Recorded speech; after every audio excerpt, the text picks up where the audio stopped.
Hello guys, this is Terry from Genki Gaming. I did fix our music issue. You guys should hear tunein.com/The Island, which is The Island FM, which is www.theisland.fm. And today's theory is about Jozu, or Diamond's Jozu, the 3rd Division commander of the Whitebeard Pirates. He was called a giant by Crocodile due to his size and stature. Just some fun facts here about diamonds that are a little bit interesting. Diamonds are made under an extreme heat and pressure condition.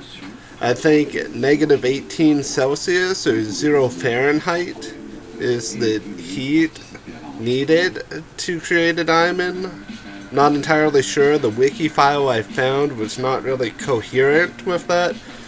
But diamonds have a melting point of 3,550 Celsius or 6,422 Fahrenheit. This would mean that diamonds would melt under an extreme heat condition. There has also been a discovery of diamonds being discovered in frozen lava from a volcano in Russia, and it seems like due to the discovery of this new type of diamond that they were formed actually by the volcanic gas under the pressure and have crystallized differently. The reason why I'm actually bringing this up is because I've talked to a couple people and they don't understand how Jozu was frozen by Aokiji during Marine Ford. They don't understand why his body was able to crack, causing him to lose his arm when he fell over. Even if he would have diamondized or used his diamond fruit on the arm that he fell on, due to the fact that diamonds can melt at that high melting point, I would have to say that they can freeze and crack and become brittle at a really low cooling point or a really low freezing point. And basically, just to give you guys a little bit more information about diamonds, if you hit a diamond at its fragile point or at a brittle point of the diamond, you're able to split a diamond in two due to its carbon atomic structure. That's basically where the carbon atoms are arranged in variations. And diamonds are actually so strong that I think at a certain bulk they can survive in excess of 600 gigapascals or 6 million atmospheres of pressure. So with that in mind, Jozu's body, while being fully diamond, could probably withstand being hit by Fujitora's meteor. But that's not the point. This discussion and theory is mainly about Jozu's future powers and what may have happened after the time skip. We're just going to cover a tiny bit of information here about the past from what we know and what we're actually sure of about his character. He's definitely one of the most loyal members of Whitebeard's crew, having protected his crew in countless situations. And this loyalty can be taken advantage of, exactly like when Aokiji freezes him with Ice Age because he got distracted by the fact that Kizaru hurt Marco. He wears dark armor and he has a hairstyle very similar to an Aztec warrior. And I think due to that pretty much sets the pace of the type of warrior that he was designed to be. He even has the cuirassar, like that chest plate that the Aztecs wore, and it's connected by metal straps. And I believe Otis changed the collar multiple times because I believe that the original collar scheme was different from the darker palette of color that we've seen before. And he was one of few men that were actually unaffected when Shanks came to speak with Whitebeard about Ace. As we know from some flashbacks and some secondary information, Jozu's been with Whitebeard for a long time. And I think that's partially due to the fact that when Whitebeard started his crew,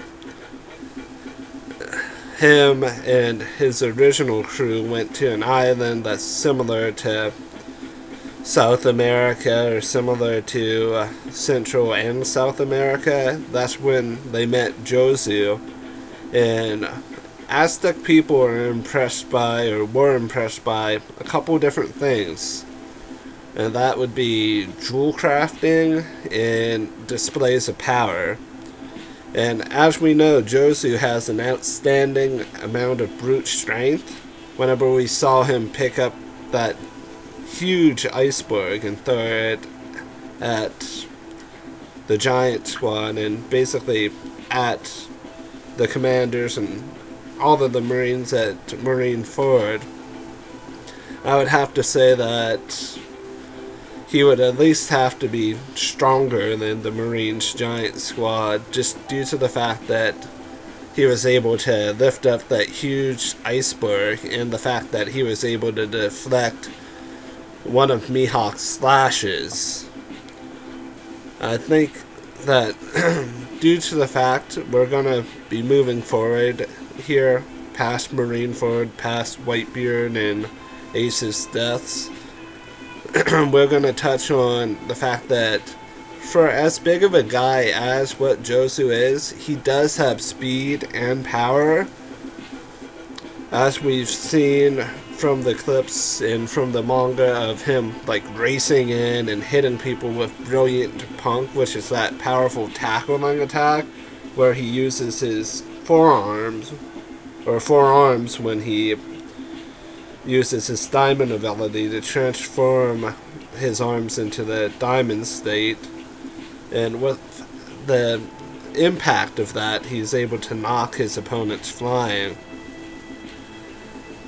What I think has gone on since the aftermath of the time skip and of Marineford is that Jozu's still alive. He participated in the Payback War. Him, Marco, and part of the commanders, or part of the division commanders, did make it out of the Payback War safely. I don't think everyone made it out safely, but I think a majority of the commanders did, and Jozu being one of them. And I think that Jozu did not lose his Diamond Double Fruit powers. I think Jozu was able to get a prosthetic arm, or a donor arm, or even a robotic arm. And I think due to that fact that he may be able to fully diamondize his arms and his entire body now due to the traumatic events in Marineford, because he lost both his father, his brother, and then his arm. So I think Jozu was able to fully awaken his Double Fruit powers, and I think it doesn't matter what he has attached to the spot where his arm used to be, that he would be able to diamondize or crystallize that object as if it was his arm. The reason why I think he either got a donor arm or got a new arm or a robotic arm is because Jozu, with as strong as he is, he's very dependent on having both of his arms, or at least his forearms, and I guess his arms in general, because a lot of his attacks involves using his forearms, or his ability to use both of his arms to throw objects or to strike things. I believe with the power to awaken his Double Fruit, he would be able to convert the terrain he's standing on into diamonds. And I think due to that, he's able to use his diamond power to manipulate light and use that light to harm enemies and adversaries. That's why I think that he may have been able to survive the Payback War, because of that awakened ability, and because of the fact that awakening his Double Fruit would only make his diamond power stronger, and the fact that he can reinforce his diamond body with armament hockey, because it was shown that he has armament hockey due to the fact that he was able to hit Kizaru, which is a Logia. And I also think that his awakened power would also allow him to gain extra speed while on his diamond terrain, causing him to be able to move at a higher speed, causing the impact of his Brilliant Punk ability to be more devastating. That's honestly the only ability we actually know of that's in Jozu's moveset. There, however, is other moves that were used in games, but at the current time we cannot prove if those moves are actual moves or moves just made for the games that they're in. I do also think that, similar to how Doflamingo was able to use the string in his awakened area to form giant threads, I think Jozu would be able to make giant diamond arms that he could also use to sweep away fodder and enemy pirates. I do think Jozu is going to participate in the war against Kaido. I know a lot of people speculate that Jozu has either been killed by Shiryu of the Rain or by Vista.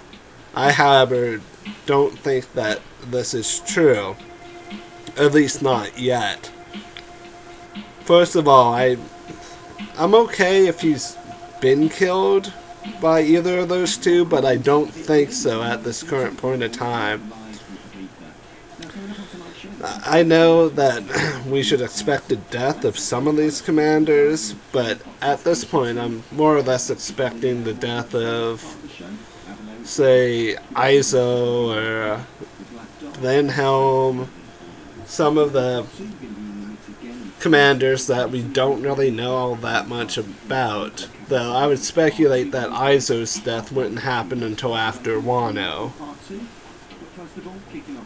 But I'm not really saying Izo is going to die, I'm just saying that we haven't really been able to see the full display of his ability, which is partially inclined with thinking that maybe he wasn't strong enough during the Payback War to survive, but we don't know anything truly about the Payback War until Oda shows us some more information about the remnants of the Whitebeard pirates.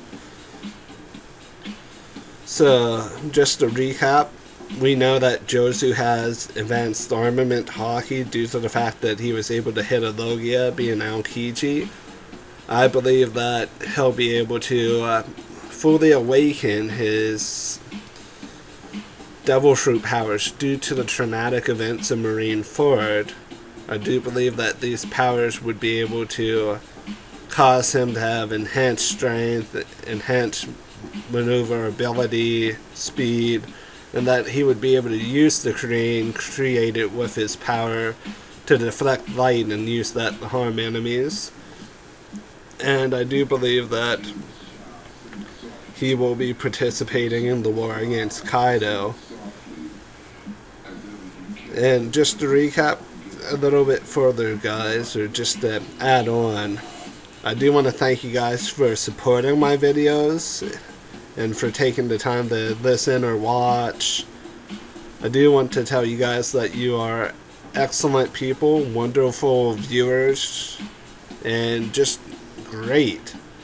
If you guys have a subject that you want me to cover in One Piece, I will do it after I finish up our discussion about all 15 Whitebeard commanders, because not much is known about some of them, and I would like to research on them further. So, I've been Terry with Genki Gaming. You guys have a great rest of your evening, afternoon, or morning. I am out.